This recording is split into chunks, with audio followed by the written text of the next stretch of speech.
Kakakku menggelar pesta pernikahan mewah seharga 850 juta di gedung milikku. Tapi dia memperkenalkanku dengan para tamunya berkata, "Oh dia, itu adikku yang paling gagal. Sekolah tinggi-tinggi cuma buat jadi babu dekor di sini. Tidak usah dikasihani, dia memang beban yang tidak ada masa depannya." Dia tertawa keras menghinaku. Aku hanya diam dan tersenyum. Tapi saat semua tamu undangan sudah hadir, aku masuk dan mengucapkan beberapa kata. Seketika seluruh ruangan terdiam membeku. Karena, sebelum ceritanya dimulai, silahkan tulis di kolom komentar dari daerah mana saja teman-teman yang menonton cerita ini.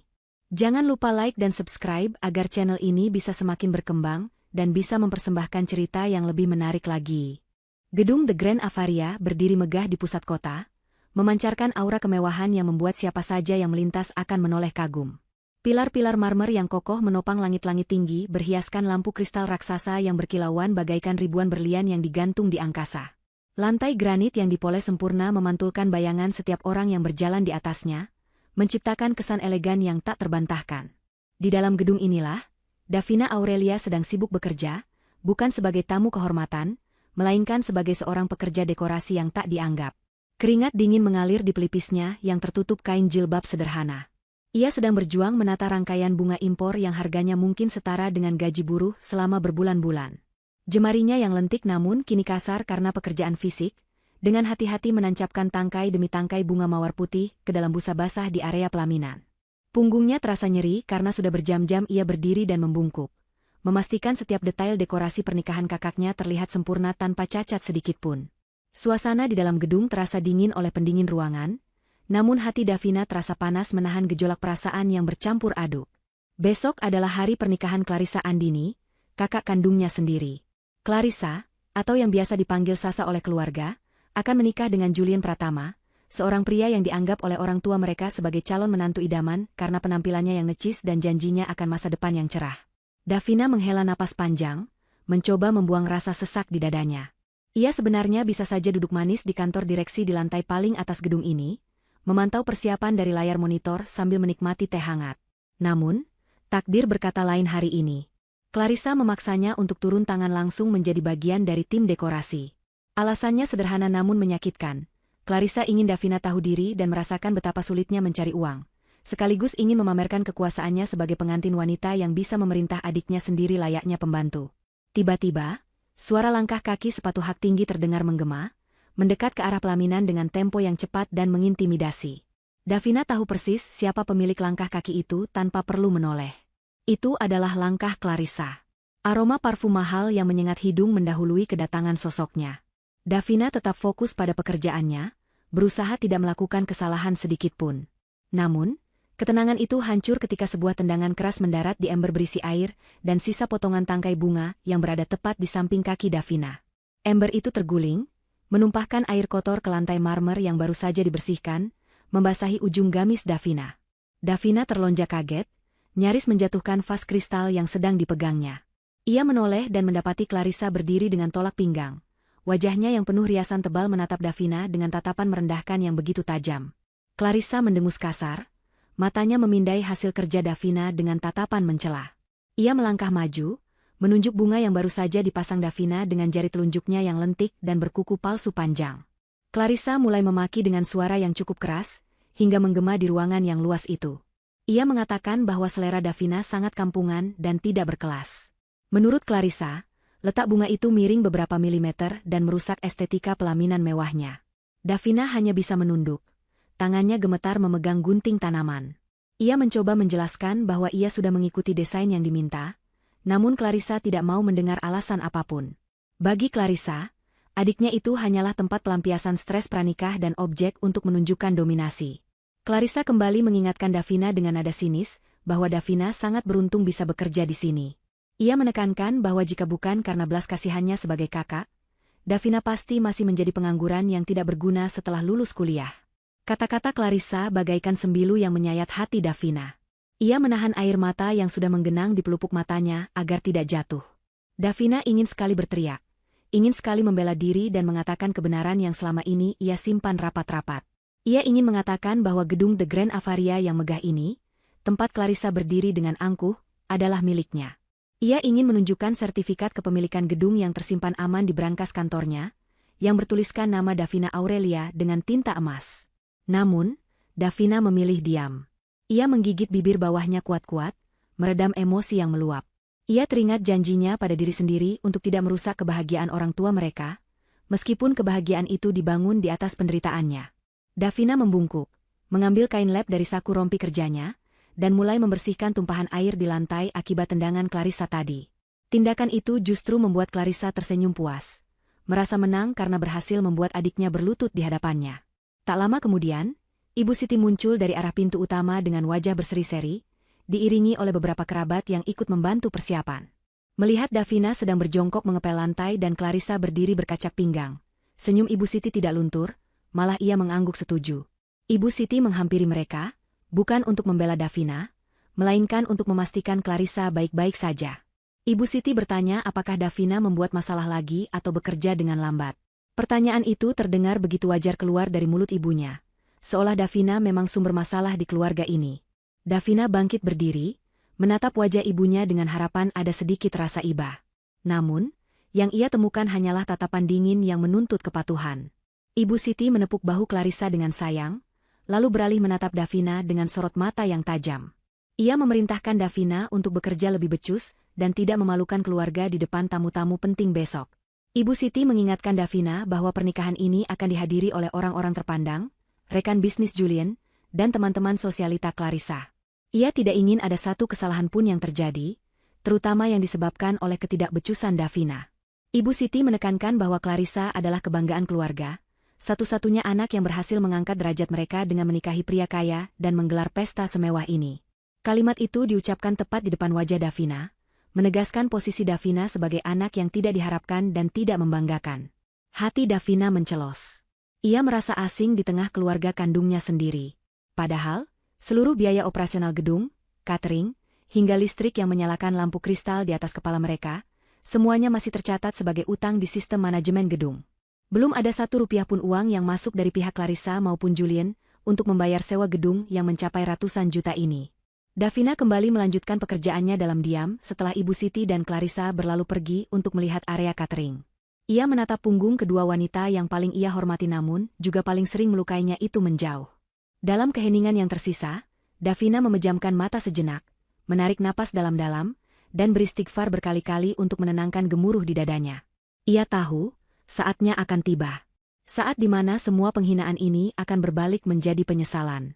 Namun untuk saat ini, ia akan membiarkan mereka menikmati panggung sandiwara yang mereka ciptakan sendiri.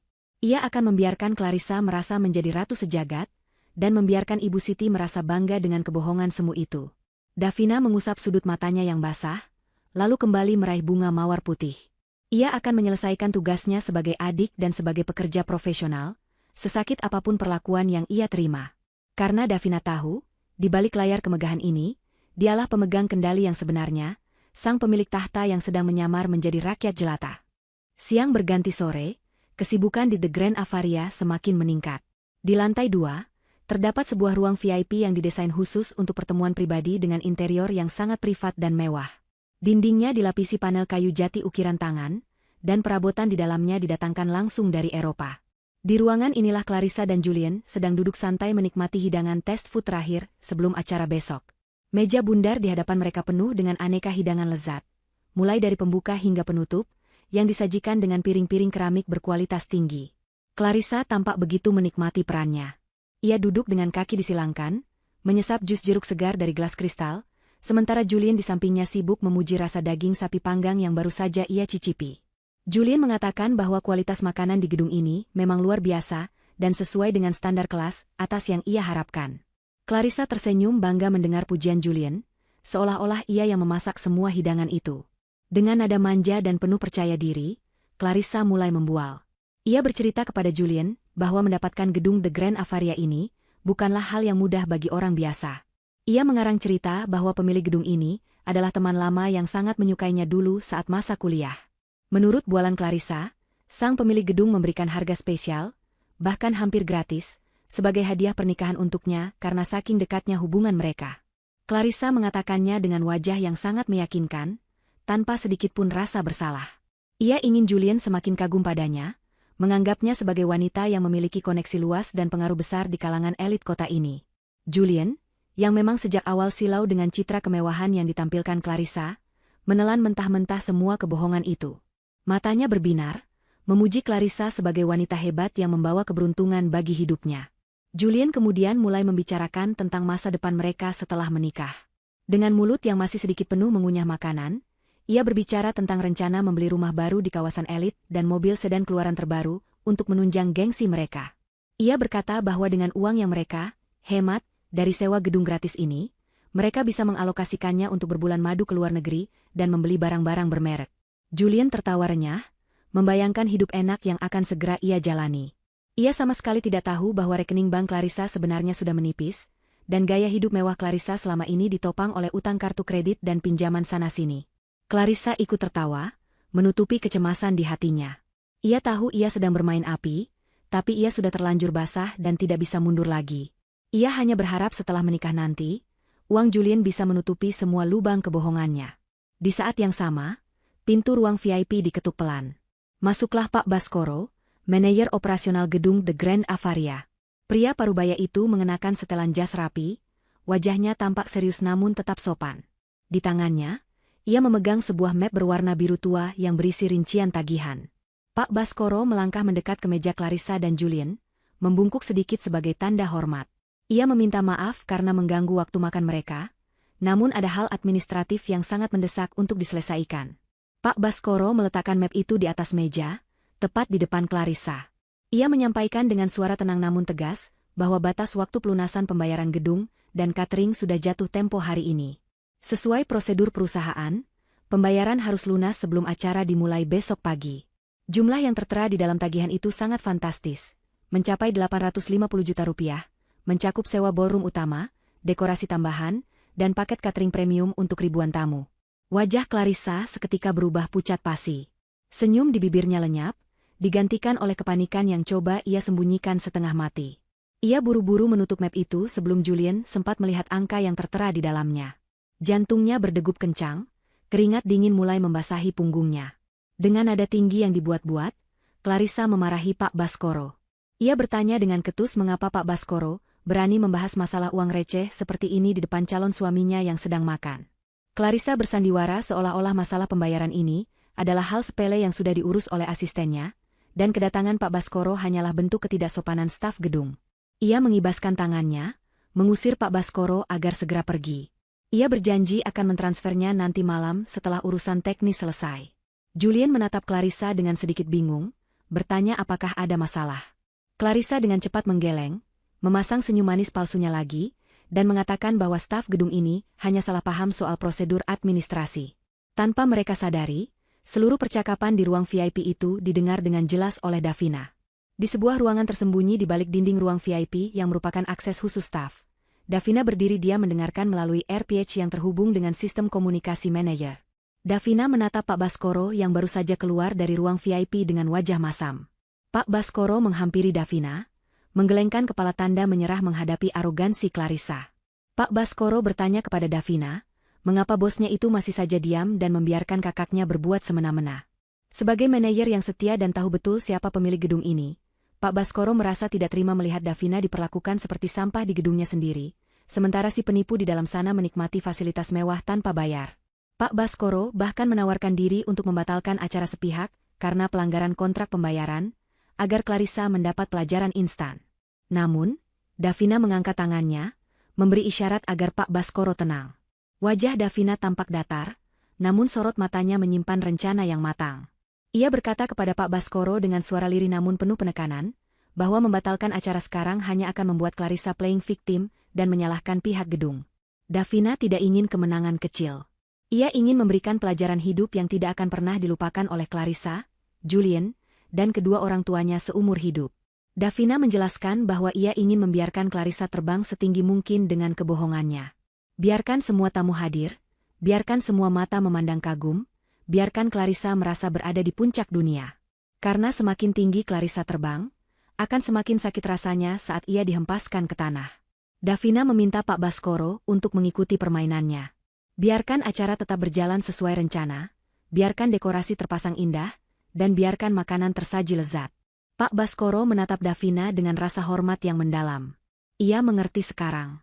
Ini bukan sekadar masalah uang sewa gedung, ini adalah masalah harga diri dan keadilan yang sudah lama tertunda. Davina kemudian memberikan instruksi khusus kepada Pak Baskoro. Ia meminta tim multimedia untuk bersiap-siap dengan materi presentasi khusus yang sudah ia siapkan di flash disk pribadinya. Ia juga meminta tim keamanan untuk bersiaga penuh di pintu-pintu keluar besok siang. Davina menegaskan bahwa tidak boleh ada keributan fisik. Semua harus berjalan elegan dan sesuai prosedur hukum. Pak Baskoro mengangguk patuh, berjanji akan menjalankan instruksi Davina dengan sempurna. Setelah Pak Baskoro pergi untuk berkoordinasi dengan tim, Davina kembali melihat ke arah pintu ruang VIP yang tertutup rapat. Dari celah ventilasi, ia masih bisa mendengar tawa Julien dan Clarissa yang kembali membual tentang kekayaan fiktif mereka. Davina menyentuh dinding lorong itu pelan. Gedung ini adalah hasil kerja kerasnya, hasil keringat dan air matanya membangun bisnis properti dari nol, tanpa bantuan orang tua sepeser pun. Ia ingat bagaimana dulu ia diremehkan karena memilih kuliah bisnis sambil bekerja serabutan, sementara Clarissa dimanja dengan segala fasilitas. Dan besok, gedung ini akan menjadi saksi bisu runtuhnya sebuah kerajaan kebohongan yang dibangun oleh keluarganya sendiri.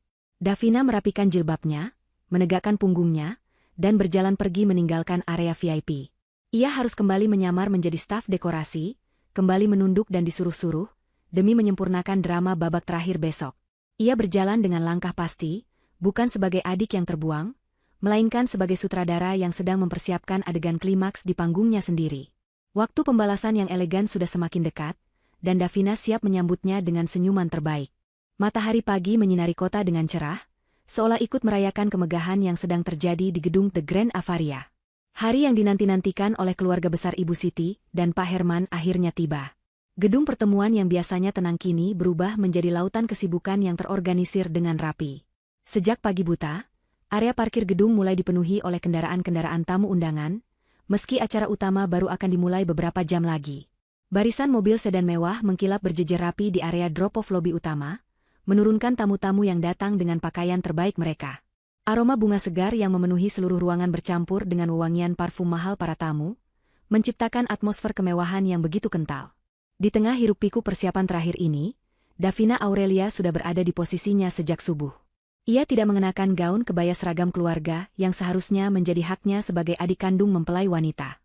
Sebaliknya, Davina mengenakan seragam standar kru operasional gedung berupa kemeja hitam lengan panjang yang rapi, rompi kerja, dan jilbab sederhana tanpa motif yang menutup dada dengan sopan. Davina berdiri di sudut lobi, memegang sebuah handy talkie kecil di tangannya, memantau pergerakan setiap divisi. Wajahnya tenang, tidak menunjukkan sedikitpun rasa lelah meski ia kurang tidur semalaman demi memastikan semua detail acara ini sempurna. Baginya, meskipun ini adalah acara kakaknya yang menyebalkan, ini tetaplah acara yang digelar di gedung miliknya, dan reputasi The Grand Avaria adalah prioritas utamanya. Ia melihat Clarissa turun dari mobil pengantin sedan putih yang dihias pita bunga. Clarissa tampak begitu cantik dalam balutan gaun pengantin berekor panjang yang menyapu lantai, mahkota berkilauan bertengger di kepalanya, dan senyum lebar yang merekah penuh kemenangan. Ibu Siti dan Pak Herman mengiringi di belakangnya dengan wajah yang memancarkan kebanggaan luar biasa. Mereka berjalan masuk ke lobi bak keluarga kerajaan, mengabaikan Davina yang berdiri tak jauh dari pintu masuk. Bagi mereka, keberadaan Davina dengan seragam kru hanyalah pemandangan yang merusak mata, sehingga lebih baik dianggap tidak ada. Namun, drama tidak bisa dihindari begitu saja. Saat Clarissa hendak melangkah menuju ruang tunggu VIP, ujung gaun pengantinnya tersangkut sedikit di karpet merah. Dengan sigap, Clarissa menoleh dan matanya langsung menangkap sosok Davina. Tanpa ragu, Clarissa menjentikan jarinya ke arah adiknya itu. Ia memanggil Davina dengan suara yang cukup keras, hingga beberapa tamu yang baru datang menoleh. Clarissa menyuruh Davina untuk membungkuk dan membenarkan letak ekor gaunnya yang kusut. Davina menarik napas pelan, menahan gejolak di hatinya. Ia berjalan mendekat, berlutut di lantai marmer yang dingin, dan dengan telaten merapikan kain tule mahal itu agar kembali sempurna. Saat Davina sedang berjongkok di kaki kakaknya, Clarissa berbisik dengan nada mengejek. Ia mengatakan bahwa posisi Davina memang pantasnya berada di bawah kakinya, melayani kebutuhan sang ratu sehari semalam. Davina tidak menjawab, ia hanya menyelesaikan tugasnya lalu bangkit berdiri dan mundur kembali ke posisinya dengan kepala tegak. Ia tidak merasa rendah karena melayani, justru ia merasa kasihan pada kakaknya yang harus merendahkan orang lain demi merasa tinggi. Suasana lobi semakin ramai ketika tamu-tamu VIP mulai berdatangan. Clarissa dan Julien berdiri di area penyambutan, menyalami satu persatu tamu dengan ramah tamah yang dibuat-buat. Mereka tertawa renyah, memamerkan kemesraan, dan sesekali menunjuk ke arah dekorasi megah sambil membual bahwa ini semua adalah hasil koneksi mereka. Tiba-tiba, sebuah sedan hitam panjang berhenti tepat di depan pintu lobi. Pintu mobil dibuka oleh sopir berseragam, dan keluarlah sosok pria parubaya yang sangat disegani di dunia bisnis properti nasional, Tuan Gunawan. Kehadiran Tuan Gunawan membuat suasana lobi sedikit hening karena segan. Clarissa yang melihat kedatangan Tuan Gunawan langsung menyikut lengan Julien. Ia berbisik girang bahwa investor besar itu datang ke pestanya, yang berarti level sosial mereka benar-benar sudah naik kelas. Clarissa segera memasang senyum paling manisnya, bersiap menyambut Tuan Gunawan dengan antusiasme berlebihan. Tuan Gunawan berjalan masuk dengan langkah wibawa, didampingi oleh asisten pribadinya. Matanya menyapu sekeliling lobi, mengagumi arsitektur gedung yang megah ini.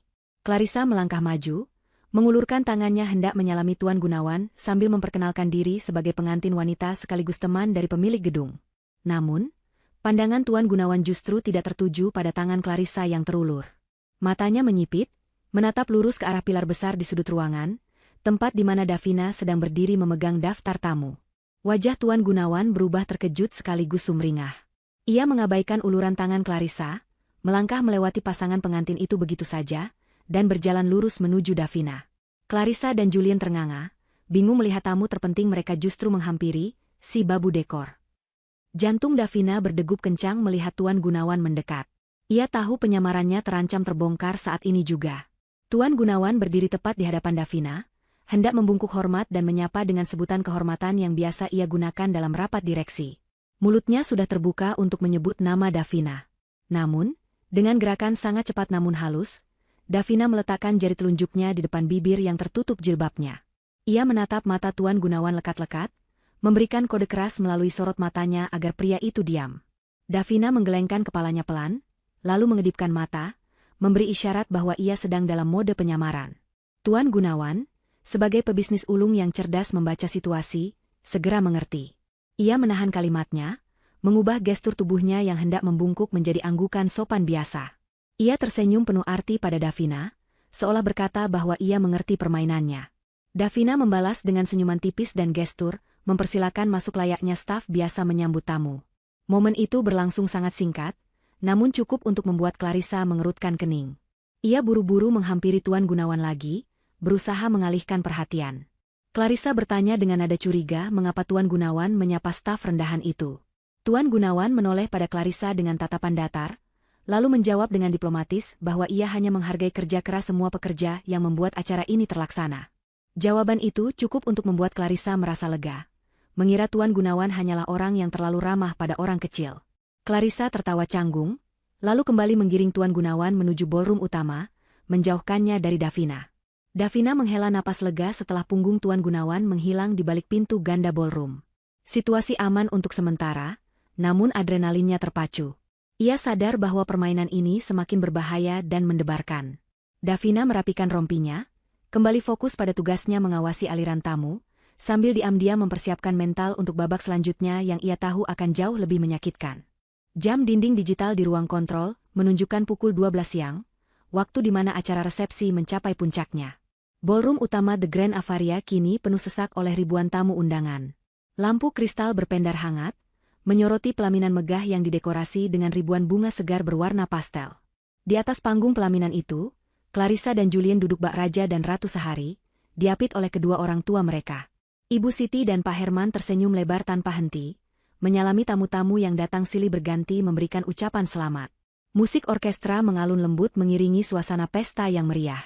Meja-meja bundar dipenuhi hidangan catering kelas 1, dan para pelayan berseragam rapi hilir mudik memastikan gelas para tamu tidak pernah kosong. Dari kejauhan, segalanya tampak sempurna, sebuah potret kebahagiaan keluarga yang harmonis dan sukses. Namun, Davina yang berdiri di dekat meja operator suara di samping panggung tahu bahwa ini hanyalah lapisan tipis yang menutupi kebusukan di dalamnya. Pembawa acara, seorang MC terkenal yang disewa dengan harga mahal, naik atas panggung dengan mikrofon di tangan. Ia meminta perhatian seluruh hadirin, karena sesi ramah tamah khusus akan segera dimulai. Suara riuh rendah percakapan tamu perlahan mereda, semua mata tertuju ke arah pelaminan.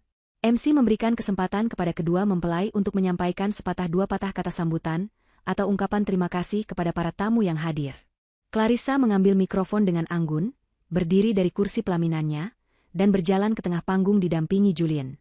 Ia menyapu pandangan ke seluruh ruangan, menikmati sorotan lampu yang terpusat padanya. Senyumnya lebar, matanya berbinar penuh kepuasan diri. Ia mulai berbicara tentang betapa bahagianya ia hari ini, tentang cinta, dan tentang impiannya yang terwujud. Para tamu bertepuk tangan sopan, terhanyut dalam narasi romantis yang dibangun Clarissa. Namun, di tengah pidatonya, tatapan Clarissa tiba-tiba berubah tajam. Ia melihat ke arah sayap kiri panggung, tempat Davina sedang berdiri memegang nampan berisi gelas air mineral untuk kru panggung. Sebuah ide jahat terlintas di benak Clarissa. Ia merasa momen ini terlalu sempurna jika hanya dihabiskan untuk bicara manis. Ia butuh sesuatu yang bisa menaikkan egonya lebih tinggi lagi, yaitu dengan merendahkan orang lain di hadapan publik. Clarissa melambai ke arah Davina, memanggilnya lewat mikrofon. Suaranya terdengar manis namun penuh racun. Ia meminta adik tersayangnya untuk naik ke panggung sebentar, karena ia ingin memperkenalkannya kepada semua orang. Davina terdiam kaku. Ia tidak menyangka akan dipanggil di tengah acara. Firasatnya mengatakan ini bukan pertanda baik, tapi ia tidak bisa menolak di hadapan ribuan orang. Dengan langkah berat, Davina meletakkan nampannya dan berjalan menaiki tangga panggung. Jantungnya berdegup kencang, setiap langkah terasa seperti berjalan menuju tiang gantungan. Sesampainya di atas panggung, kontras visual terlihat begitu mencolok. Clarissa dengan gaun pengantin ratusan juta yang gemerlap, berdiri bersanding dengan Davina yang hanya mengenakan kemeja hitam kru dan jilbab sederhana yang sedikit kusam karena keringat bekerja seharian. Clarissa merangkul bahu Davina dengan satu tangan, sebuah gestur yang terlihat akrab dari jauh, namun cengkramannya di bahu Davina terasa kuat dan menyakitkan. Davina menatap lurus ke depan, berusaha tetap tenang meski ribuan pasang mata kini menatapnya dengan berbagai ekspresi, ada yang bingung, ada yang kasihan, dan ada yang meremehkan. Clarissa mendekatkan mikrofon ke bibirnya, menarik napas panjang, dan mulai meluncurkan serangan verbalnya yang sudah ia siapkan. Ia tertawa kecil, seolah sedang menceritakan lelucon lucu kepada teman-temannya. Clarissa berkata dengan lantang, memperkenalkan Davina sebagai adiknya. Namun, kalimat selanjutnya membuat darah Davina berdesir hebat. Clarissa berkata, "Oh dia, perkenalkan, itu adikku yang paling gagal. Sekolah tinggi-tinggi sampai ke luar negeri, ujung-ujungnya cuma buat jadi babu dekor di sini." Tawa Clarissa meledak, menggema di seluruh penjuru ballroom melalui pengeras suara kualitas terbaik. Beberapa tamu undangan ikut tertawa kecil, mengira ini adalah candaan keluarga, namun banyak juga yang terdiam karena merasa ucapan itu terlalu kasar. Clarissa tidak peduli. Ia melanjutkan hinaannya dengan nada yang semakin tinggi dan penuh penghinaan. Ia berkata bahwa para tamu tidak perlu merasa kasihan pada Davina, karena adiknya itu memang beban keluarga yang tidak memiliki masa depan. Menurut Clarissa, Davina tidak punya bakat apa-apa selain bersih-bersih dan angkat-angkat barang, jadi pekerjaan sebagai staf kasar di gedung ini adalah satu-satunya hal yang cocok untuknya. Julien, yang berdiri di samping Clarissa, tidak mau ketinggalan momen untuk terlihat dominan. Ia merebut mikrofon dari tangan Clarissa dan ikut menimpali. Dengan wajah sombong, Julien berkata bahwa mereka beruntung bisa memberikan pekerjaan pada Davina, setidaknya agar ijazah sarjananya tidak dimakan rayap di rumah. Julien menambahkan bahwa inilah akibatnya jika seseorang tidak pandai bergaul dan mencari koneksi seperti mereka, akhirnya hanya akan menjadi penonton kesuksesan orang lain. Julien menepuk puncak kepala Davina yang tertutup jilbab, seolah menepuk kepala anak kecil yang bodoh, sebuah tindakan yang sangat tidak sopan dan merendahkan martabat. Tawa Julien dan Clarissa bersahutan, menciptakan harmoni kekejaman yang memuakan. Davina tidak melawan. Ia tidak menepis tangan Julien, tidak juga membantah ucapan Clarissa. Ia hanya berdiri diam, matanya beralih menatap kedua orang tuanya yang duduk di kursi pelaminan hanya beberapa meter di belakangnya. Davina menatap mata Ibu Siti dan Pak Herman lekat-lekat, mengirimkan sinyal keputusasaan, berharap ada satu saja kalimat pembelaan dari bibir mereka. Ia berharap ibunya akan berdiri dan menghentikan kegilaan ini. Ia berharap ayahnya akan marah karena anak bungsunya dipermalukan di depan umum. Namun, harapan itu hancur berkeping-keping. Ibu Siti justru tersenyum canggung sambil membenarkan letak sanggulnya, berusaha menjaga citra di depan tamu. Pak Herman bahkan memalingkan wajahnya, pura-pura sibuk meminum air dari gelas di meja, seolah tidak mendengar apa yang sedang terjadi. Mereka memilih untuk membiarkan Davina dikorbankan demi menjaga suasana pesta tetap, meriah, dan menyenangkan hati Clarissa. Sakit hati yang dirasakan Davina kali ini berbeda. Bukan rasa marah yang meledak-ledak, melainkan rasa dingin yang menjalar ke seluruh tulang belulangnya. Rasa kecewa yang begitu dalam hingga membuatnya mati rasa. Ia menyadari bahwa di mata keluarganya, harga dirinya lebih murah daripada sewa gedung atau gengsi di depan tetangga. Davina menundukkan pandangannya sejenak, melihat sepatu ketsnya yang kotor berdebu, kontras dengan lantai panggung yang mengkilap. Dalam tunduknya itu, sebuah keputusan bulat terbentuk di hatinya. Kesabarannya sudah habis. Batas toleransinya sudah dilanggar berkali-kali. Jika mereka ingin mempermalukannya sebagai babu, maka ia akan menunjukkan siapa sebenarnya pemilik istana ini. Davina mengangkat wajahnya kembali. Tidak ada air mata yang jatuh. Wajahnya kini datar, tanpa ekspresi. Namun di balik ketenangan itu tersimpan badai yang siap menghancurkan segalanya. Ia menatap Clarissa yang masih terkikik geli, lalu tersenyum. Senyuman misterius yang membuat bulu kuduk siapa saja yang melihatnya merinding. Panggung penghinaan ini akan segera berubah menjadi pengadilan, dan palu hakim sudah berada di tangan Davina. Keheningan yang mencekam sempat menyelimuti perasaan Davina di atas panggung, meskipun suara tawa Clarissa dan Julien masih menggema memenuhi ruangan. Davina berdiri tegak di sana, merasakan ribuan pasang mata menatapnya dengan berbagai macam penilaian. Ada tatapan kasihan yang menusuk, ada tatapan jijik yang merendahkan, dan ada pula tatapan bingung yang mempertanyakan mengapa drama keluarga ini harus dipertontonkan di depan umum. Namun, bagi Davina, semua tatapan itu tidak sebanding dengan rasa sakit yang ia rasakan saat menoleh ke belakang, menatap kedua orang tua kandungnya. Ia melihat Ibu Siti yang sibuk membenarkan letak selendang kebayanya, berpura-pura tidak melihat penderitaan anak bungsunya, sementara Pak Herman menatap kosong ke arah meja prasmanan seolah ingin segera kabur dari situasi tidak nyaman ini. Harapan terakhir Davina bahwa masih ada setitik kasih sayang atau pembelaan dari mereka, kini musnah sudah. Ia menyadari bahwa di hati orang tuanya, hanya ada Clarissa, sang anak emas yang berkilau, sementara dirinya hanyalah debu yang mengganggu pemandangan. Davina menarik napas panjang, mengisi paru-parunya dengan udara dingin pendingin ruangan yang beraroma bunga melati. Ia tidak menangis. Air matanya sudah kering karena terlalu sering dijatuhkan untuk orang-orang yang tidak menghargainya.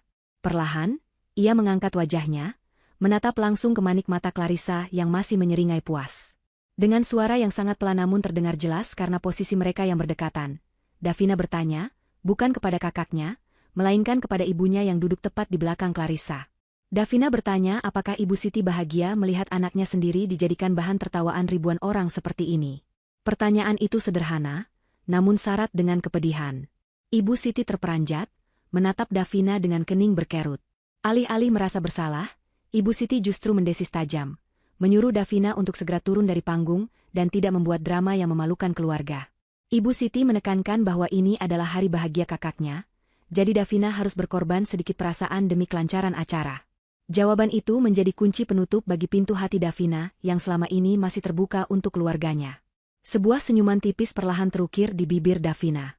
Bukan senyuman sedih, bukan pula senyuman kemarahan, melainkan sebuah senyuman dingin yang penuh dengan ketetapan hati. Itu adalah senyuman perpisahan pada dirinya yang lama, pada Davina yang selalu mengalah, pada Davina yang selalu berharap diakui. Clarissa yang melihat senyum itu merasa sedikit terganggu, ia merasa ada sesuatu yang aneh dari ekspresi adiknya, namun kesombongannya menepis perasaan itu. Clarissa kembali mengusir Davina dengan gerakan tangan seolah mengusir lalat, menyuruhnya kembali bekerja membersihkan piring kotor. Davina mengangguk pelan, sangat sopan, lalu berbalik badan. Ia menuruni anak tangga pelaminan satu persatu dengan langkah yang tenang dan berirama, seolah ia sedang menuruni tangga istananya sendiri, bukan panggung penghinaan. Davina berjalan membelah kerumunan tamu yang masih berbisik-bisik membicarakannya. Ia tidak menunduk lagi. Kepalanya tegak, jilbabnya berkibar pelan terkena hembusan angin dari pendingin ruangan. Ia mengabaikan tatapan-tatapan orang di sekelilingnya. Tujuannya kini hanya satu. Ruang kendali utama atau control room yang terletak di bagian belakang ballroom, di lantai mezzanine yang agak tersembunyi. Langkahnya semakin cepat namun tetap anggun. Beberapa staf catering yang berpapasan dengannya minggir dengan hormat, merasakan aura yang berbeda dari Davina kali ini. Sesampainya di depan pintu ruang kendali yang bertuliskan, Authorized Personnel Only, Davina menempelkan kartu akses khususnya. Pintu berbunyi bip pelan dan terbuka otomatis. Di dalam ruangan yang gelap dan dipenuhi monitor-monitor menyala itu, Pak Baskoro dan tim teknisi sudah menunggu dengan tegang. Mereka melihat semua kejadian di panggung melalui layar kamera CCTV. Wajah Pak Baskoro merah pada menahan amarah melihat bosnya diperlakukan sedemikian rupa. Saat Davina masuk, Pak Baskoro langsung berdiri, menatap Davina dengan pandangan bertanya. Davina menutup pintu di belakangnya, mengunci kebisingan pesta di luar sana. Suasana di dalam ruang kendali hening, hanya terdengar dengungan halus dari server komputer. Davina berjalan menuju konsol utama, melepaskan rompi kerja hitam yang ia kenakan, melepaskan name tag bertuliskan, staf dekorasi, dan meletakkannya di atas meja. Di balik rompi itu, Davina ternyata mengenakan blus sutra berwarna navy yang sangat elegan dan celana bahan yang dijahit rapi. Pakaian yang mencerminkan identitas aslinya sebagai seorang eksekutif muda. Davina menatap layar monitor yang menampilkan wajah bahagia Clarissa dan Julian di pelaminan. Ia mengambil mikrofon utama yang terhubung langsung ke seluruh pengeras suara di gedung. Tangannya tidak gemetar sedikit pun. Ia menoleh pada Pak Baskoro dan kepala teknisi audio visual. Dengan suara yang datar dan dingin, Davina memberikan perintah yang akan mengubah segalanya. Ia meminta Pak Baskoro untuk mematikan semua musik orkestra yang sedang mengalun indah itu. Ia memerintahkan teknisi lampu untuk memadamkan seluruh pencahayaan artistik di ballroom, menyisakan kegelapan total, kecuali satu lampu sorot utama. Davina juga menyerahkan sebuah flash disk berwarna emas kepada operator visual, memerintahkan untuk menampilkan file presentasi yang ada di dalamnya ke layar LED raksasa di belakang pelaminan, menggantikan foto pre-wedding Clarissa. Tim teknisi bergerak cepat dan sigap, jari-jari mereka menari di atas tombol-tombol konsol. Davina menarik napas dalam, mendekatkan bibirnya ke mikrofon. Waktu bermain sandiwara sudah selesai. Sekarang saatnya sang pemilik tahta mengambil alih kendalinya kembali. Suasana di dalam ballroom The Grand Avaria yang semula hangat dan penuh gelak tawa, tiba-tiba berubah drastis dalam hitungan detik. Alunan musik orkestra yang megah terhenti secara mendadak dengan bunyi cuit singkat yang menyakitkan telinga, seolah-olah pita kaset yang diputus paksa. Belum sempat para tamu menyadari apa yang terjadi, seluruh lampu kristal raksasa yang menggantung di langit-langit padam seketika. Kegelapan total menyelimuti ribuan orang yang ada di sana. Jeritan-jeritan kecil karena kaget terdengar bersahutan. Suara gelas pecah terdengar beradu dengan lantai marmer, karena ada tamu yang tersenggol dalam kepanikan. Clarissa di atas pelaminan menjerit histeris, memanggil-manggil nama ibunya karena ketakutan. Julian mencoba bersikap tenang meski ia juga bingung, berteriak memanggil panitia untuk menyalakan genset, mengira ini hanyalah mati lampu biasa.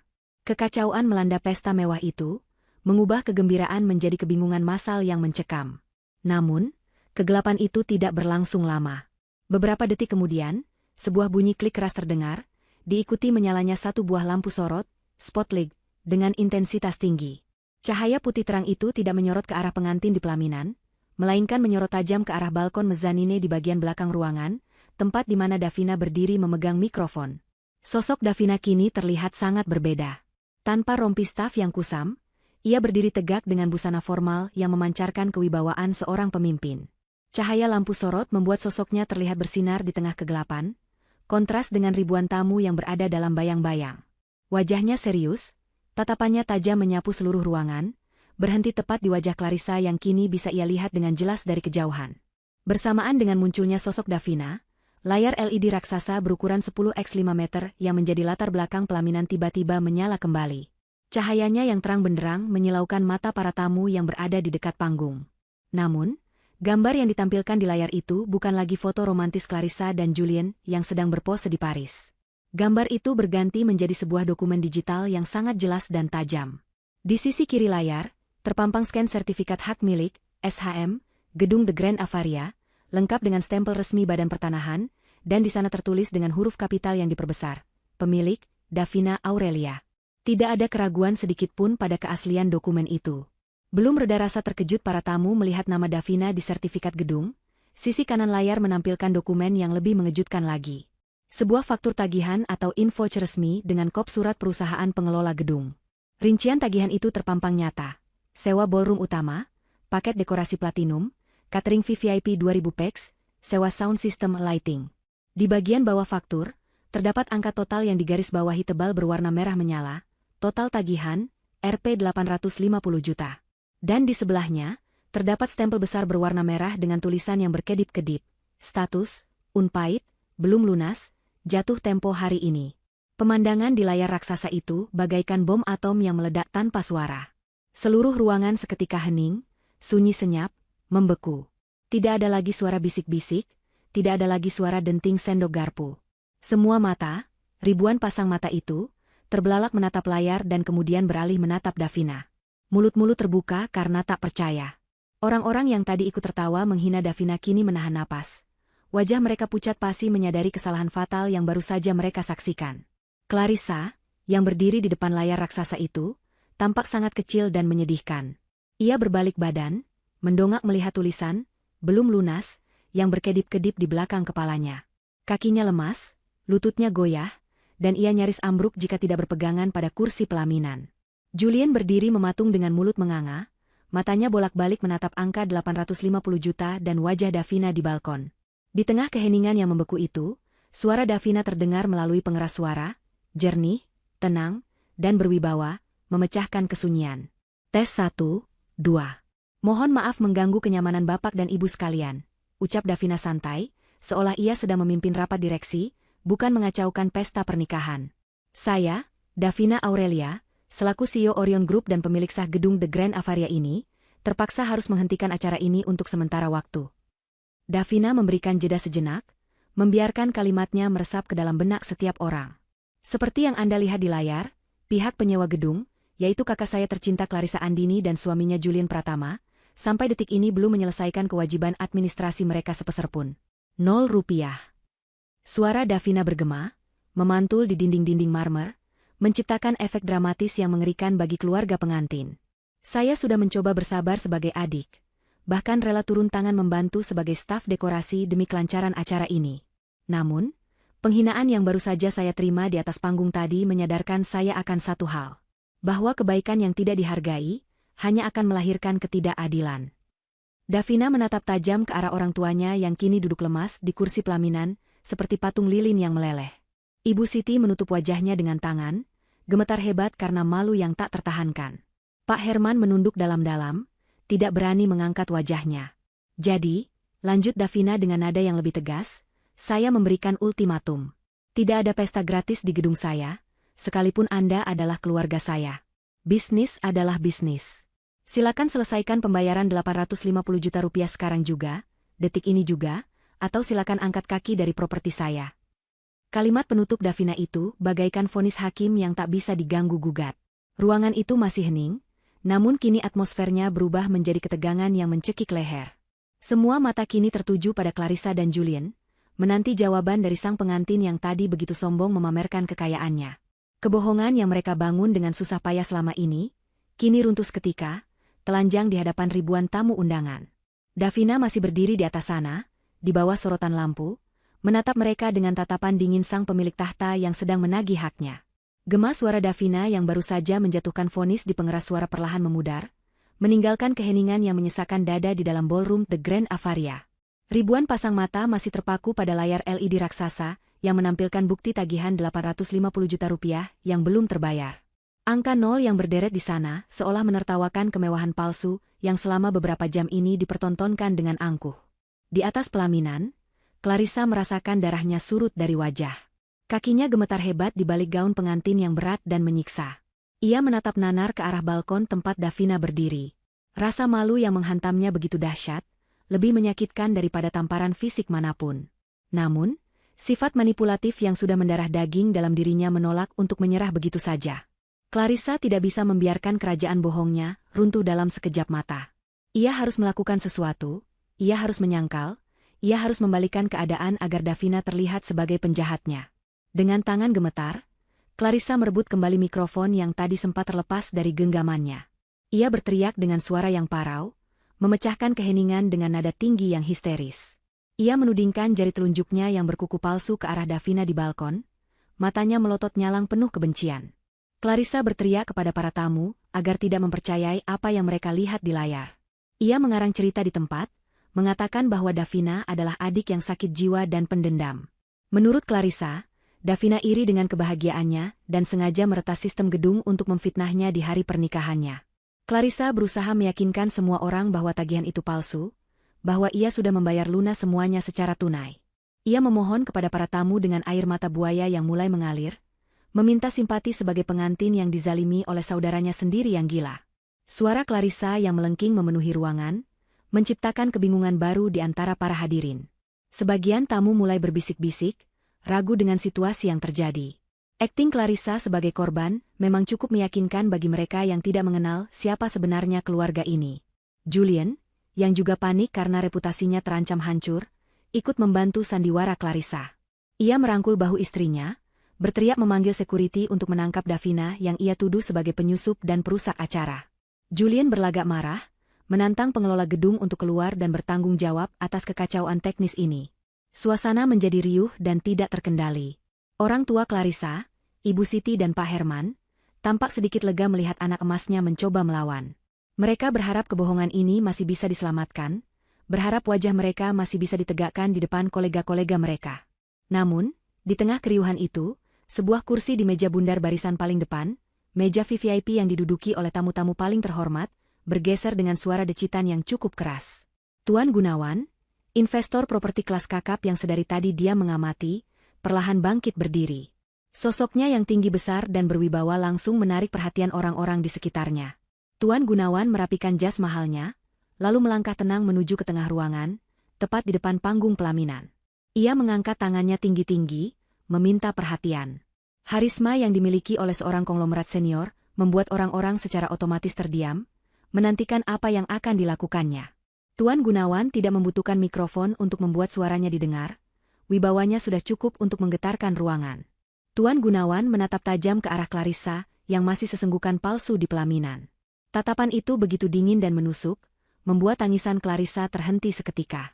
Kemudian, Tuan Gunawan berbalik badan, menghadap ke arah balkon tempat Davina berdiri. Di hadapan ribuan saksi mata, Tuan Gunawan melakukan sesuatu yang membuat semua orang menahan napas. Ia membungkukkan badannya dalam-dalam, sebuah gestur penghormatan yang sangat tulus dan mendalam, ke arah Davina. Setelah tegak kembali, Tuan Gunawan berbicara dengan lantang. Ia menyatakan dengan tegas bahwa tuduhan Clarissa adalah fitnah yang keji.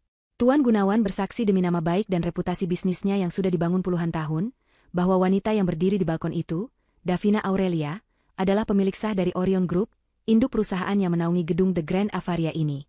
Ia menjelaskan bahwa ia sendiri telah menandatangani kontrak kerjasama bisnis senilai triliunan rupiah dengan Ibu Davina minggu lalu. Pernyataan Tuan Gunawan bagaikan palu godam yang menghancurkan sisa-sisa pertahanan Clarissa.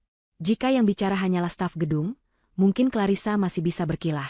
Tapi ini Tuan Gunawan, sosok yang paling dihormati dan paling kaya di ruangan ini, bahkan Clarissa dan Julien sangat memujanya.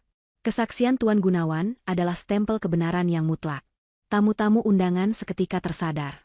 Bisik-bisik yang tadi ragu kini berubah menjadi dengungan kepastian. Mereka mulai menyadari betapa bodohnya mereka telah mempercayai bualan Clarissa selama ini. Tatapan kagum yang tadi ditujukan pada pengantin, kini berubah menjadi tatapan jijik dan mencemooh.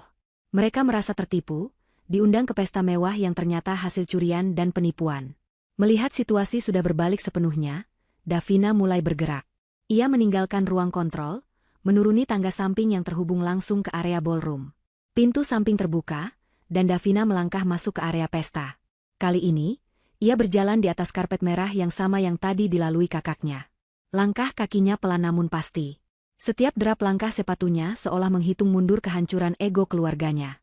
Para tamu yang berdiri di sepanjang karpet merah itu secara otomatis membelah diri, memberikan jalan bagi Davina. Mereka menatap sosok wanita berhijab itu dengan pandangan baru, pandangan penuh segan dan hormat. Davina tidak lagi terlihat sebagai staf dekorasi yang kusam. Aura kekuasaan dan kepercayaan diri memancar kuat darinya. Wajahnya tenang, tidak ada senyum kemenangan, hanya ada ketegasan yang dingin. Davina terus berjalan hingga ia sampai tepat di depan panggung pelaminan, berdiri sejajar dengan Tuan Gunawan yang menyambutnya dengan anggukan hormat. Davina membalas anggukan itu dengan santun, lalu mendongak menatap Clarissa, Julien, dan kedua orang tuanya yang kini tampak seperti terdakwa di kursi pesakitan. Jarak antara mereka hanya beberapa meter secara fisik, namun secara status sosial dan moral, jarak itu kini terbentang sejauh langit dan bumi. Julien, yang menyadari bahwa ia baru saja menikahi seorang penipu miskin, melepaskan rangkulannya dari bahu Clarissa dengan kasar. Ia mundur selangkah, menjauh dari istrinya seolah Clarissa adalah penyakit menular. Clarissa menoleh kaget melihat reaksi suaminya, air matanya kini mengalir deras, kali ini bukan air mata palsu, melainkan air mata ketakutan yang nyata. Davina menerima mikrofon wireless yang disodorkan oleh Pak Baskoro yang setia mendampinginya. Ia tidak perlu berteriak. Suaranya lembut namun tegas, menusuk langsung ke jantung pertahanan keluarganya. Davina berkata bahwa ia sudah memberi kesempatan berkali-kali. Ia sudah mencoba diam saat dihina, ia sudah mencoba sabar saat direndahkan. Tapi penghinaan di depan umum tadi adalah batas akhirnya. Ia bertanya kepada Clarissa, di mana letak harga dirinya sebagai kakak yang tega menginjak kepala adiknya sendiri demi terlihat tinggi. Davina juga bertanya kepada Julian, apakah pria itu masih merasa bangga menghina babu dekor yang ternyata adalah pemilik tempat ia berdiri sekarang.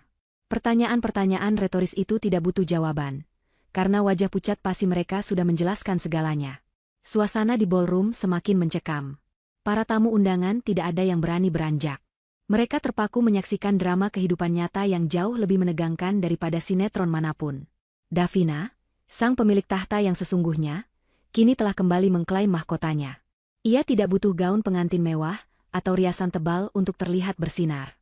Kebenaran yang ia bawa adalah perhiasan termahal yang membuatnya bercahaya. Di hadapannya, kebohongan Clarissa dan keluarganya kini telanjang bulat, tak ada lagi tempat untuk bersembunyi. Tirai sandiwara telah dibakar habis, menyisakan puing-puing kenyataan yang pahit yang harus mereka telan bulat-bulat.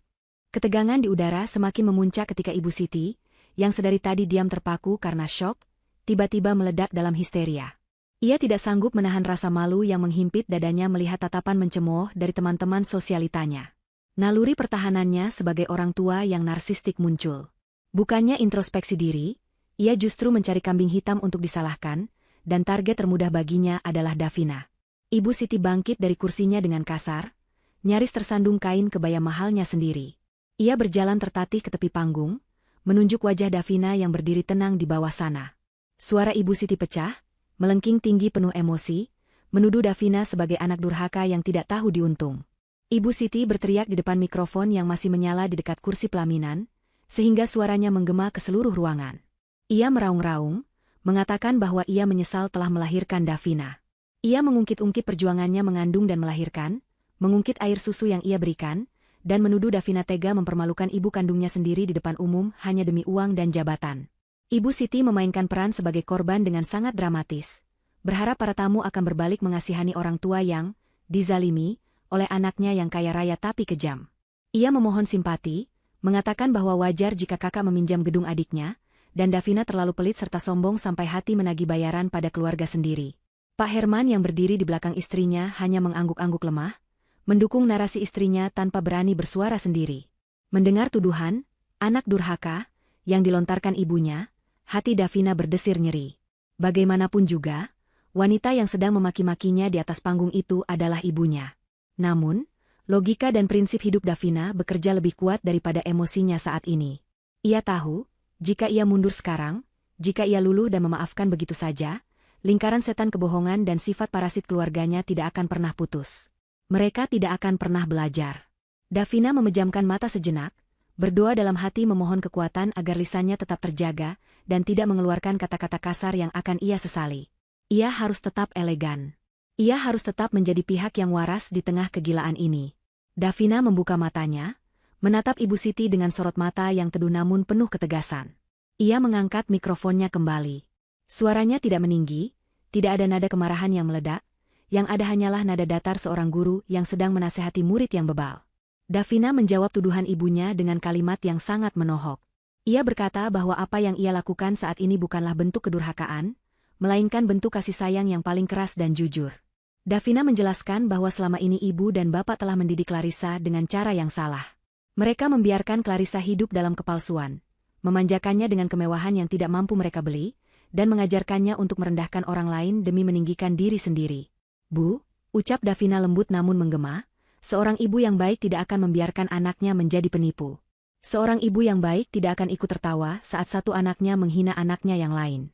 Saya tidak sedang mempermalukan ibu, saya sedang menegakkan kebenaran yang selama ini ibu kubur. Davina melanjutkan pidatonya, menjelaskan kepada semua orang bahwa ia tidak meminta uang itu untuk memperkaya diri. Uang 850 juta itu adalah hak dari ratusan karyawan gedung yang sudah bekerja keras siang malam. Hak tukang bersih-bersih, hak koki catering, hak teknisi lampu, dan hak petani bunga. Davina bertanya, apakah adil jika keringat mereka tidak dibayar hanya demi gengsi pesta pernikahan Clarissa? Apakah kekeluargaan bisa dipakai untuk membayar beras bagi keluarga para pegawai? Argumen Davina yang logis dan bermoral itu membungkam teriakan Ibu Siti. Para tamu undangan mengangguk-angguk setuju. Mereka sadar bahwa tindakan Davina sangat rasional. Bisnis adalah bisnis, dan kewajiban membayar utang tidak gugur hanya karena hubungan darah. Narasi, anak durhaka, yang dibangun Ibu Siti gagal total. Justru sekarang Ibu Siti dan Pak Herman terlihat sebagai orang tua yang tidak bijaksana dan mau menang sendiri. Clarissa yang melihat ibunya gagal membelanya, semakin panik. Ia turun dari pelaminan, berlari kecil menghampiri pinggir panggung, dan mencoba membujuk Davina dengan wajah memelas. Ia memanggil nama kecil Davina, mencoba mengingatkan masa kecil mereka, memohon agar Davina menghentikan semua ini dan membicarakannya di rumah saja. Namun, Davina menggeleng tegas. Ia tidak akan tertipu lagi dengan air mata buaya kakaknya. Ia mengangkat pergelangan tangannya, melihat jam tangan bermerek yang melingkar di sana. Davina memberikan ultimatum terakhir yang tidak bisa ditawar. Ia berkata bahwa ia memberikan waktu tepat 5 menit. 5 menit bagi Clarissa dan Julian untuk melunasi tagihan 850 juta rupiah itu ke rekening perusahaan. Jika dalam 5 menit tidak ada notifikasi transfer masuk, maka Davina akan memerintahkan security untuk mengosongkan gedung ini dari semua unsur pesta, termasuk pengantin dan keluarganya. Davina menekankan kata, detik ini juga, dengan intonasi yang membuat nyali siapa saja menciut. Julian, yang sedari tadi diam karena syok, tiba-tiba merogoh saku celananya dengan panik. Ia mengeluarkan ponselnya, membuka aplikasi mobile banking dengan tangan gemetar.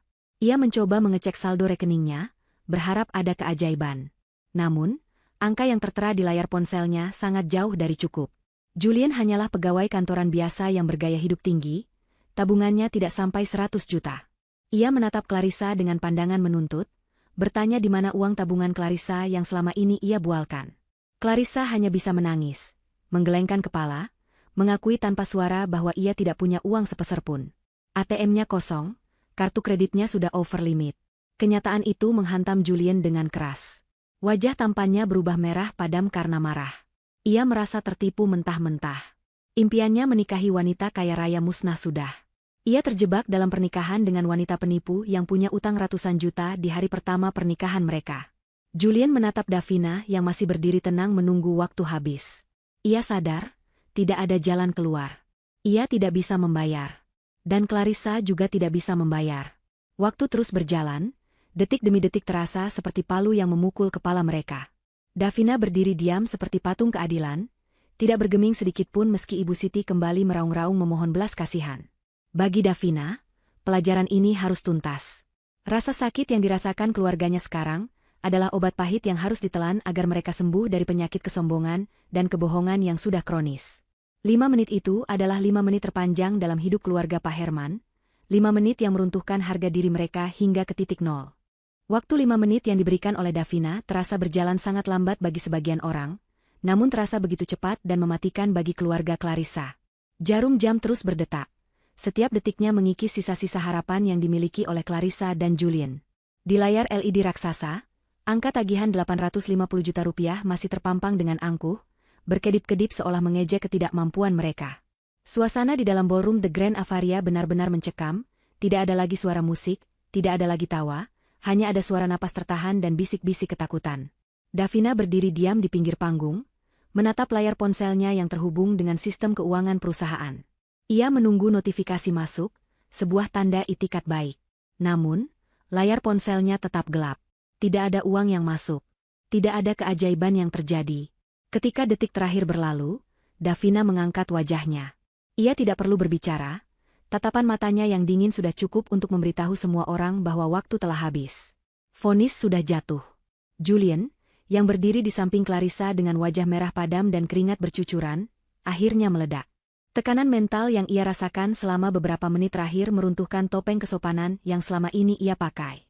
Ia merasa dijebak, ditipu, dan dipermalukan di hadapan seluruh kolega bisnis dan keluarga besarnya. Julian menoleh kasar ke arah Clarissa, menatap wanita yang baru beberapa jam lalu ia nikahi itu dengan tatapan jijik yang tak tustupi. Tanpa mempedulikan ribuan mata yang menonton, Julian berteriak tepat di wajah Clarissa. Suaranya menggelegar, penuh amarah yang meluap-luap. Ia menagih janji-janji manis Clarissa tentang kekayaan, tentang warisan, tentang bisnis yang sukses. Julian merasa bodoh karena telah percaya bahwa Clarissa adalah tiket emasnya menuju kehidupan mewah. Padahal nyatanya Clarissa hanyalah penipu ulung yang menyeretnya ke dalam jurang utang di hari pertama pernikahan mereka. Clarissa mencoba memegang tangan Julian, memohon dengan air mata yang membanjiri wajahnya. Ia berusaha menjelaskan, berusaha meminta maaf, berusaha mengatakan bahwa ia melakukan semua ini karena cinta, karena ingin terlihat pantas bersanding dengan Julien. Namun, alasan itu terdengar konyol dan menjijikkan di telinga Julien. Julien menepis tangan Clarissa dengan kasar hingga wanita itu terhuyung dan nyaris jatuh terjengkang di atas panggung. Julien menyatakan dengan lantang bahwa ia tidak sudi melanjutkan pernikahan ini.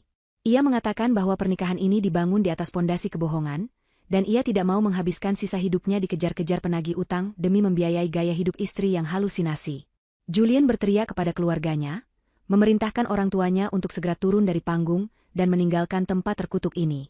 Ia membatalkan resepsi, membatalkan segalanya, dan menyatakan akan mengurus pembatalan pernikahan secara hukum secepat mungkin. Adegan itu begitu dramatis dan menyedihkan. Clarissa jatuh terduduk di lantai panggung, menangis meraung-raung memanggil nama Julien. Ia merangkak, mencoba meraih kaki Julien yang melangkah pergi menjauhinya. Gaun pengantinnya yang mewah dan berekor panjang kini terlihat kusut dan menyedihkan, terseret-seret di lantai seperti kain pel. Riasan wajahnya luntur oleh air mata, mengubah wajah cantiknya menjadi berantakan. Namun, Julien tidak menoleh sedikit pun. Pria itu berjalan cepat menuruni tangga panggung, diikuti oleh rombongan keluarganya yang juga tampak marah besar. Orang tua Julien sempat berhenti sejenak di depan Ibu Siti dan Pak Herman, meludah ke lantai sebagai tanda penghinaan tertinggi, lalu pergi tanpa mengucapkan sepatah kata pun. Ibu Siti hanya bisa mematung, tubuhnya gemetar hebat menyaksikan besannya pergi dengan kemarahan yang meluap. Hancur sudah impiannya untuk besanan dengan orang kaya. Hancur sudah kebanggaannya. Melihat kekacauan yang terjadi, Davina akhirnya mengambil tindakan tegas. Ia tidak ingin gedung miliknya menjadi ajang keributan lebih lama lagi. Davina memberi kode kepada Pak Baskoro. Sesuai instruksi yang sudah disiapkan, Pak Baskoro segera memerintahkan tim keamanan yang berseragam rapi untuk masuk ke dalam ballroom. Puluhan sekuriti berbadan tegap menyebar dengan sigap namun sopan. Mereka mulai mengarahkan para tamu undangan untuk segera meninggalkan ruangan dengan tertib. Davina mengambil mikrofon kembali, suaranya tenang menembus kegaduhan. Ia memohon maaf yang sebesar-besarnya kepada seluruh hadirin atas ketidaknyamanan yang terjadi. Ia mempersilakan para tamu untuk membawa pulang souvenir yang sudah disediakan sebagai tanda permintaan maaf dari manajemen gedung, namun menegaskan bahwa acara resepsi resmi dibubarkan saat ini juga. Para tamu undangan, yang masih syok dengan drama yang baru saja mereka saksikan, mulai bergerak keluar dengan teratur. Mereka berjalan sambil berbisik-bisik seru, menyadari bahwa pernikahan Clarissa dan Julien akan menjadi skandal terbesar dan gosip terpanas di kota ini selama berbulan-bulan ke depan. Tidak ada yang menaruh simpati pada Clarissa. Sebaliknya, mereka menatap Davina dengan penuh rasa hormat dan kekaguman. Davina, wanita yang tadi dihina sebagai babu, kini berdiri tegak sebagai penguasa keadaan yang berwibawa. Beberapa tamu bahkan menyempatkan diri mengangguk hormat atau menyalami Davina saat melewati pintu keluar, mengakui statusnya sebagai pemilik gedung yang sah dan memuji ketegasannya dalam menghadapi penipuan. Sementara tamu-tamu mulai habis, Davina berjalan mendekati area catering. Di sana, berderet meja panjang yang penuh dengan makanan mewah yang nyaris belum disentuh. Ribuan porsi steak, seafood, kue-kue manis, dan hidangan penutup yang harganya selangit. Kepala koki menatap Davina dengan bingung, bertanya apa yang harus dilakukan dengan semua makanan ini. Apakah harus dibuang? Davina menggeleng tegas. Ia tidak akan membiarkan kemubaziran terjadi di gedungnya. Davina memerintahkan seluruh staf catering untuk segera membungkus semua makanan itu dengan rapi ke dalam kotak-kotak makanan. Ia meminta Pak Baskoro untuk menghubungi semua panti asuhan, panti jompo, dan yayasan sosial yang ada di sekitar kota. Davina ingin makanan pesta yang diniatkan untuk kesombongan ini diubah menjadi sedekah yang bermanfaat bagi mereka yang kelaparan. Makanan ini sudah lunas dibayar oleh Davina dari kantong pribadinya sebagai pemilik gedung, biaya operasional, jadi ia berhak memberikannya kepada siapa saja yang ia mau. Di atas panggung yang kini sepi, hanya tersisa Clarissa yang masih menangis sesenggukan, serta Ibu Siti dan Pak Herman yang duduk lemas seperti orang yang kehilangan nyawa. Lampu sorot sudah dimatikan, digantikan oleh lampu kerja biasa yang lebih redup. Petugas kebersihan mulai masuk, menggulung karpet merah dan membereskan bunga-bunga. Salah satu petugas keamanan menghampiri Clarissa, memintanya dengan sopan untuk segera meninggalkan area panggung karena akan dibersihkan. Clarissa mendongak, matanya bengkak. Ia melihat sekeliling, mencari sosok Julien, mencari teman-temannya, tapi tidak ada siapa-siapa. Ia sendirian. Istana pasir yang ia bangun dengan kebohongan telah tersapu ombak kenyataan. Ibu Siti mencoba memapah Clarissa berdiri, tapi tenaganya lemah. Akhirnya, Pak Herman yang turun tangan, menarik lengan Clarissa dengan kasar, menyeret putrinya itu untuk bangun. Wajah Pak Herman merah pada menahan malu, ia tidak berani menatap wajah para staf gedung yang kini melihat mereka dengan tatapan kasihan. Davina berdiri di dekat pintu keluar, mengawasi proses pengosongan gedung. Saat keluarganya berjalan melewatinya menuju pintu keluar, langkah mereka terhenti sejenak. Ibu Siti menatap Davina dengan tatapan yang sulit diartikan, campuran antara kemarahan, rasa malu, dan penyesalan yang terlambat. Davina tidak membuang muka. Ia membalas tatapan ibunya dengan tenang. Tidak ada kata-kata yang terucap di antara mereka saat itu. Ibu Siti menundukkan kepalanya, tidak sanggup menatap mata jernih anak bungsunya, lalu kembali berjalan memapah Clarissa keluar dari gedung mewah yang bukan milik mereka. Davina melihat punggung keluarganya menjauh, menghilang di balik pintu kaca lobi, menuju ke dunia nyata yang keras yang sudah menanti mereka di luar sana. Davina menghela napas panjang, beban berat di dadanya perlahan terangkat. Ia tahu ini menyakitkan, tapi ini adalah rasa sakit yang diperlukan untuk menyembuhkan luka busuk yang sudah terlalu lama dibiarkan. Malam itu, The Grand Avaria menjadi saksi bisu runtuhnya sebuah kesombongan dan tegaknya sebuah keadilan. 3 bulan telah berlalu sejak insiden pernikahan yang menghebohkan itu. Skandal di The Grand Avaria masih menjadi buah bibir di kalangan tertentu. Namun bagi Davina, itu adalah masa lalu yang sudah ia tutup bukunya rapat-rapat. Kehidupan terus berjalan, dan roda nasib berputar dengan adil bagi setiap pelakunya. Di sebuah kantor agen perjalanan kecil yang terletak di ruko pinggiran kota, Clarissa duduk di balik meja kerja yang sempit dan penuh tumpukan kertas. Ia tidak lagi mengenakan gaun-gaun bermerek atau tas tangan mewah. Penampilannya kini jauh lebih sederhana. Kemeja kerja standar yang dibelinya di pasar grosir dan celana bahan biasa.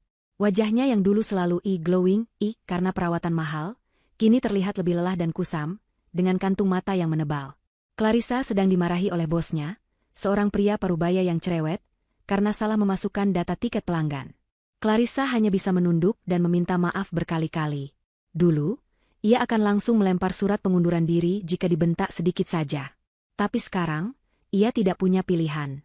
Utang-utang kartu kredit dan pinjaman online yang ia gunakan untuk membiayai gaya hidup sosialitanya dulu kini mencekik lehernya. Julian sudah resmi menceraikannya dan menuntut ganti rugi atas kerugian material persiapan pernikahan. Meskipun akhirnya mereka berdamai dengan syarat Clarissa tidak boleh mengganggu hidup Julian lagi. Teman-teman sosialitanya? Mereka semua menghilang bak ditelan bumi begitu tahu Clarissa jatuh miskin dan terbukti penipu. Clarissa benar-benar sendirian. Setiap hari ia harus bangun subuh, naik angkutan umum yang berdesak-desakan, dan bekerja keras hingga malam hanya untuk mendapatkan gaji yang pas-pasan untuk membayar cicilan utang. Di saat-saat lelah menunggu bus di halte yang panas, Clarissa sering teringat pada Davina. Ia teringat bagaimana dulu ia menghina adiknya yang bekerja keras. Kini, Clarissa merasakan sendiri betapa sakitnya punggung akibat duduk seharian, betapa perihnya kaki berdiri lama, dan betapa susahnya mencari 1 rupiah. Karma telah mengajarkannya dengan cara yang paling efektif. Pengalaman langsung. Sementara itu, kehidupan Ibu Siti dan Pak Herman juga berubah drastis. Mereka terpaksa menjual rumah besar mereka yang dulu sering dipamerkan, untuk menutupi sebagian utang Clarissa yang mendesak agar anak kesayangan mereka tidak dipenjara. Kini mereka tinggal di sebuah rumah kontrakan kecil di gang sempit yang jauh dari pusat kota.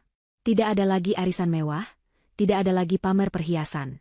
Tetangga-tetangga lama mereka sudah menjauh, karena malu atau karena enggan berurusan dengan keluarga yang penuh skandal. Ibu Siti kini lebih banyak diam di rumah, merenungi nasib. Kesombongannya telah runtuh.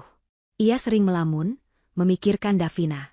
Anak yang dulu ia anggap pembawa sial dan beban, ternyata adalah satu-satunya anak yang sukses dan memiliki masa depan cerah. Penyesalan memang selalu datang terlambat, dan rasanya begitu pahit di lidah. Pada suatu sore yang mendung, sebuah mobil sedan hitam sederhana namun elegan berhenti di depan kontrakan kecil Ibu Siti. Davina turun dari mobil, mengenakan pakaian kerja yang rapi dan jilbab berwarna pastel yang lembut. Ia membawa kantong belanja berisi kebutuhan pokok, beras, minyak, susu, dan vitamin untuk orang tua. Tetangga sekitar yang sedang duduk di teras memandang Davina dengan kagum, berbisik bahwa itu adalah anak Bu Siti yang sukses. Davina mengetuk pintu kayu yang catnya mulai mengelupas. Ibu Siti membuka pintu dan terperanjat melihat kedatangan Davina. Matanya berkaca-kaca. Ia mempersilakan Davina masuk ke ruang tamu yang sempit, dan hanya beralaskan karpet tipis. Suasana di dalam rumah itu canggung. Pak Herman keluar dari kamar, berjalan tertatih karena asam uratnya kambuh. Melihat Davina, Pak Herman menunduk malu. Davina tidak datang untuk menyombongkan diri atau mengungkit luka lama. Ia meletakkan barang belanjaan di meja, lalu duduk bersimpuh di dekat kaki orang tuanya. Ia menyalami tangan Ibu Siti dan Pak Herman dengan takzim, mencium tangan mereka selayaknya anak yang berbakti. Ibu Siti menangis, memeluk bahu Davina erat-erat, menggumamkan kata maaf berulang kali. Ia meminta maaf karena telah buta, meminta maaf karena telah menyia-nyiakan permata demi membela batu kali. Davina melepaskan pelukan ibunya dengan lembut namun tegas. Ia menatap mata kedua orang tuanya. Dengan suara yang tenang, Davina menyampaikan maksud kedatangannya. Ia berkata bahwa ia sudah memaafkan semuanya. Sebagai anak, ia tidak menaruh dendam. Namun, Davina juga menegaskan batasan barunya. Ia menyerahkan sebuah amplop berisi buku tabungan. Davina menjelaskan bahwa setiap bulan, ia akan mentransfer uang ke rekening itu. Jumlahnya cukup untuk makan sehari-hari yang bergizi, membayar listrik, air, dan biaya pengobatan bapak dan ibu. Cukup untuk hidup layak dan nyaman, tapi tidak berlebihan. Bu, Pak, ucap Davina lembut, ini adalah uang bakti Vina. Gunakan untuk hidup tenang di masa tua. Tapi mohon diingat, Vina tidak akan memberikan 1 rupiah pun untuk gaya hidup mewah, untuk tas baru, atau untuk menutupi utang Clarissa lagi. Clarissa harus belajar bertanggung jawab atas hidupnya sendiri, sama seperti Vina dulu berjuang sendiri. Ibu Siti mengangguk cepat, air matanya menetes lagi. Ia tidak berani menuntut lebih. Diberi nafkah dan dimaafkan saja sudah merupakan anugerah besar baginya setelah apa yang ia lakukan. Ia sadar, Davina sedang mengajarkan mereka arti qanaah, merasa cukup dengan apa yang ada. Davina tidak menelantarkan mereka, tapi Davina memutus rantai ketamakan yang selama ini merusak keluarga ini. Setelah berbincang sebentar dan memastikan kesehatan orang tuanya, Davina pamit pulang. Ia menolak halus saat ibunya menawari makan, beralasan masih ada rapat. Ia tidak ingin berlama-lama, karena ia tahu proses penyembuhan butuh jarak dan waktu. Davina kembali masuk ke mobilnya. Saat sopirnya mulai menjalankan kendaraan, Davina melihat dari kaca spion. Ibu Siti dan Pak Herman berdiri di depan pagar kontrakan, melambaikan tangan dengan wajah sendu namun penuh rasa terima kasih. Davina tersenyum tipis. Tidak ada lagi beban di pundaknya. Ia telah melakukan tugasnya dengan sempurna. Ia menghukum kesombongan, namun tetap memuliakan orang tua. Ia menghancurkan kebohongan, namun tetap membangun jembatan silaturahmi. 1 jam kemudian, Davina sudah kembali berada di kantornya, di lantai teratas gedung The Grand Avaria. Ia berdiri di depan dinding kaca besar yang menghadap ke pemandangan kota yang mulai menyalakan lampu-lampu senjanya. Dari ketinggian itu, segalanya terlihat kecil. Davina menyesap teh hangat dari cangkir keramiknya. Ia merasa damai. Sangat damai. Ia bukan lagi adik yang terbuang, ia bukan lagi babu dekor yang dihina. Ia adalah Davina Aurelia, wanita mandiri yang berdiri di atas kakinya sendiri, yang memegang kendali penuh atas hidupnya. Ia telah membuktikan bahwa balas dendam terbaik bukanlah dengan membalas caci maki, melainkan dengan menjadi sukses, bahagia, dan tetap berbuat baik dalam ketegasan. Davina menutup matanya sejenak, menikmati keheningan ruangan kerjanya yang mewah, bersyukur kepada Tuhan atas kekuatan yang diberikan padanya untuk melewati badai dan keluar sebagai pemenang yang bermartabat. Cerita masa lalunya yang pahit telah berakhir, dan kini lembaran baru kehidupan yang cerah terbentang luas di hadapannya.